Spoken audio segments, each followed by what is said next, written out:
Il y a quelques mois, Claude Lelouch tournait son nouveau film Chacun sa vie. Et en guise de générique, il a choisi une chanson culte, Toute la musique que j'aime, l'hymne de Johnny Hallyday, l'un des acteurs de son film choral.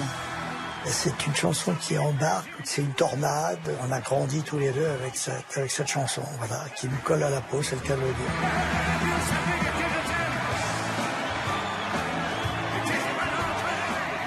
C'était la chanson qui représentait le mieux Johnny, c'est-à-dire le personnage Johnny.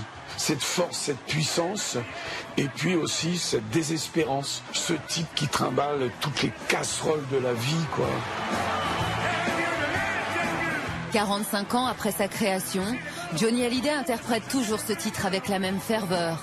Une chanson profondément liée à son histoire.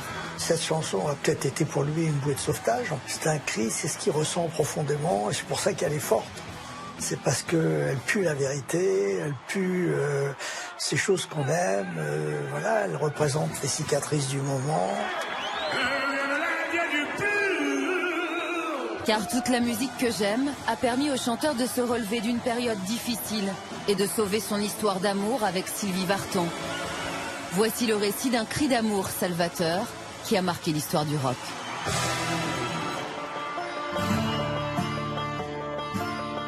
Nous sommes en 1972, Johnny Hallyday n'a pas encore 30 ans quand il se lance dans un projet pharaonique, la tournée Johnny Circus.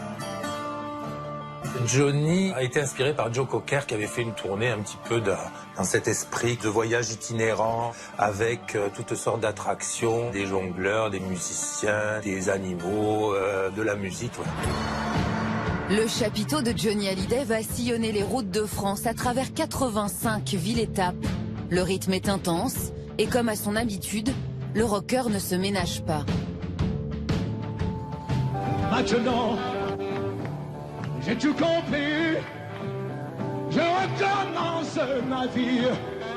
Ce gars-là est un animal, quoi. C'est une bête de scène. Alors, c'est vrai qu'il se donne complètement. Et Johnny vous dira toujours que le meilleur endroit où il se trouve le mieux sur Terre, c'est sur scène.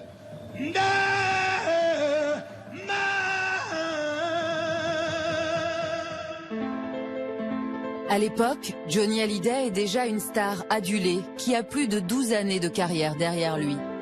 À chacun de ses déplacements, une foule de groupies se presse devant sa roulotte. Mais le cœur du rocker est déjà pris depuis plus de 7 ans. Il partage la vie de la célèbre chanteuse yéyé Sylvie Vartan.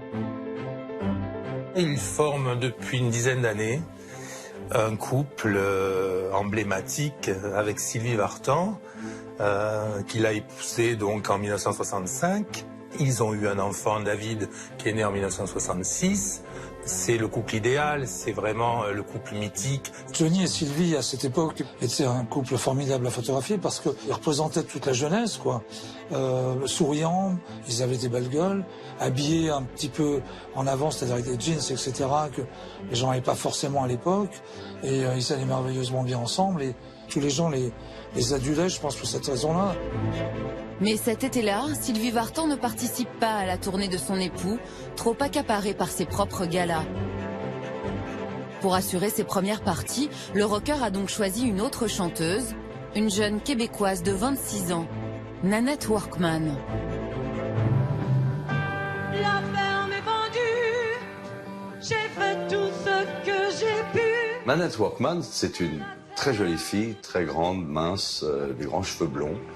Elle porte des mini-jupes indiennes en peau à franges, des jeans à pattes d'œuf.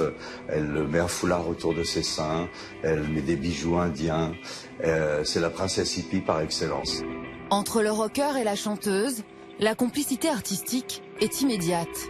Elle a ce que n'a pas Sylvie. Sylvie est une chanteuse de variété. Là, Nanette est une chanteuse de blues, de rock, qui va à fond, qui ne s'économise pas, et en même temps qui est dangereuse, qui est sulfureuse. Rien ne lui fait peur. Elle se met en danger en permanence. Nanette Workman, une femme envoûtante, qui entraîne le chanteur vers les paradis artificiels dans cette tournée estivale, celle de tous les excès. Il a dit lui-même que Nanette avait été très néfaste pour lui, qu'à cette période-là, dès le réveil, c'était une ligne de coke, des excitants ensuite pour tenir le coup toute la journée, le soir pour chanter, le soir des calmants pour dormir. C'était vraiment un cercle infernal. Aux côtés de Nanette Workman, le chanteur brûle la vie et se perd un peu plus chaque jour. Nanette et Johnny, c'est vrai qu'ils se lançaient des défis mutuels et qu'un soir, moi je les ai surpris dans une pizzeria au premier étage, dans la chambre du propriétaire, en train de s'amuser à rouler russe. Il se trouve que c'était assez flippant, d'autant plus qu'à un moment, j'ai vu que le revolver, il y avait une balle dedans, quoi. Le chanteur vit alors une incroyable descente aux enfers. Car pour ne rien arranger, cette tournée est un désastre artistique et financier. D'abord, on s'aperçoit très vite que la tournée ne fonctionne pas, que les salles ne se remplissent pas. Et Johnny commence à douter sérieusement. Comment le public ne vient plus? Qu'est-ce qui se passe? Il ne m'aime plus? Le problème, c'est qu'il n'avait pas calculé que c'était quand même une expédition assez lourde d'un point de vue logistique et que du coup, on ne pouvait pas faire beaucoup de kilomètres d'une ville à l'autre. Donc le public qu'il avait vu à Lyon, par exemple, n'allait pas le voir à Saint-Étienne. À la fin de Johnny Circus, Johnny est ruiné. Il n'a plus d'argent, il doit de l'argent aux banques. À un moment donné, on lui supprime même ses cartes de crédit. Il est vraiment ruiné. Le chanteur anéanti finit par céder au charme de la toxique rockeuse. Sans se cacher, Nanette Workman et Johnny Hallyday vont vivre une passion ravageuse. C'était une femme qui était prête à tout pour que le rire soit présent en permanence, le rythme. C'était une joie de vivre ambulante. Quand on voit passer des engins comme ça, on a envie de monter dans le train, quoi, voilà. Il a trouvé en elle un petit peu son alter ego féminin. Donc il y a une relation amoureuse à ce moment-là et il ne peut pas empêcher une certaine presse de les photographier, de mettre les photos à la une, etc. Publiquement trahi, Sylvie Vartan décide de quitter Johnny Hallyday et part vivre à Los Angeles avec son fils David. Un coup dur pour le rocker. Il était vraiment dans une situation désastreuse car c'était la première fois que Sylvie le quittait. Et donc c'était un désastre dans sa vie familiale, de tendresse, d'amour. Après sa tournée, Johnny Hallyday s'installe alors seul à Paris, malheureux, rue des Beaux-Arts, dans une suite de cet hôtel du quartier de Saint-Germain-des-Prés. C'est le drame de sa vie. Il est dans le blues total, mais le vrai blues. Le cafard est épouvantable. Sans Sylvie, c'est un grand vide. Il est fou amoureux d'elle. Le rocker n'a alors qu'une chose en tête, trouver une idée pour reconquérir le cœur de son épouse.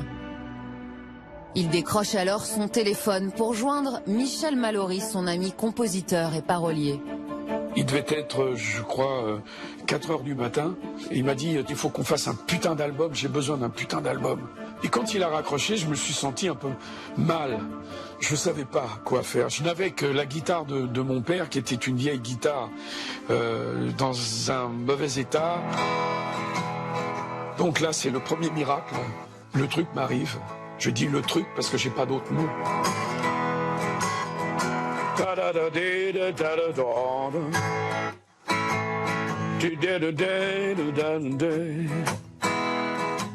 Le lendemain, Michel Mallory rejoint Johnny Hallyday dans son hôtel pour lui soumettre la mélodie. Le rocker est aussitôt conquis par ce blues. Il veut juste y ajouter sa touche personnelle en créant un refrain. Johnny me dit, mais là, il faut que ça monte. Et c'est là qu'est arrivé le ta da da da da da pa da da da da da da pi da da da da da. Et là, c'est à l'octave au-dessus. Restent désormais les paroles à trouver. Et là, il me dit quelque chose de très important. Il m'a dit, pour le texte, il faudrait que tu puisses écrire un texte qui ressemble à ma vie, là, en ce moment. La vie que je vis, là. Et j'ai écrit le texte en entier, comme ça, sans changer un seul mot. Et c'est ce texte-là qui est le texte de toute la musique que j'aime. Il a entendu la chanson, il m'a dit on part à Londres, dans 2 jours on l'enregistre. Décembre 1972, à l'Olympic Studio de Londres, Johnny Hallyday entre dans la cabine d'enregistrement, armé de sa guitare et de son mal-être.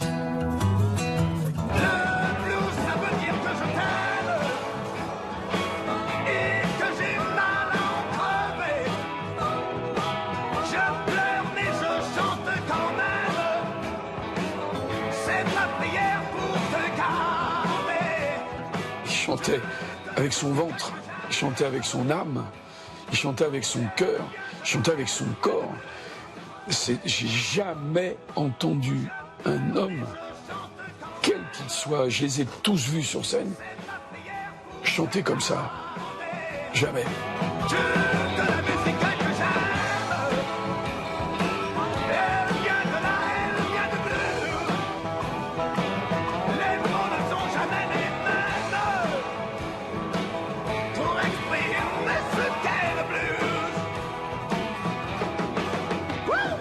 Boum, ça c'est Johnny. Voilà, c'est écrit comme ça. D'ailleurs, vous savez, c'est inchantable par qui que ce soit. Personne a osé chanter toute la musique que j'aime derrière Johnny. On ne peut pas. C'est du Johnny et c'est du Johnny, point. C'est tout. Grâce à toute la musique que j'aime, Johnny a prouvé qu'il n'était pas seulement un chanteur de rock, mais c'était aussi quelqu'un qui pouvait chanter le blues et faire la blue note du blues.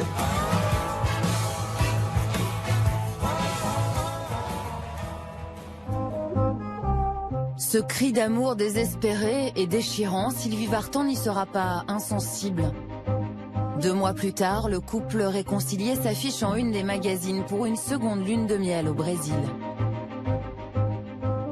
Sylvie est extraordinaire dans le sens où elle est prête à pardonner à l'homme qu'elle aime à partir du moment où elle sait qu'elle est celle qui est la femme de sa vie. Comme un joli coup du destin, le 45 tours de toute la musique que j'aime arrive dans les bacs le 14 février, le jour de la Saint-Valentin. Il y a un déclic avec le public qui immédiatement adore cette chanson. D'abord, c'est un succès commercial, c'est un succès radiophonique et qui relance totalement la carrière de Johnny à ce moment-là. Sylvie Vartan ne partage plus sa vie, mais toute la musique que j'aime est devenue une des chansons incontournables du répertoire de Johnny. Il l'interprète à tous ses concerts. Cet hymne, il aime toujours le partager avec son public et ses amis.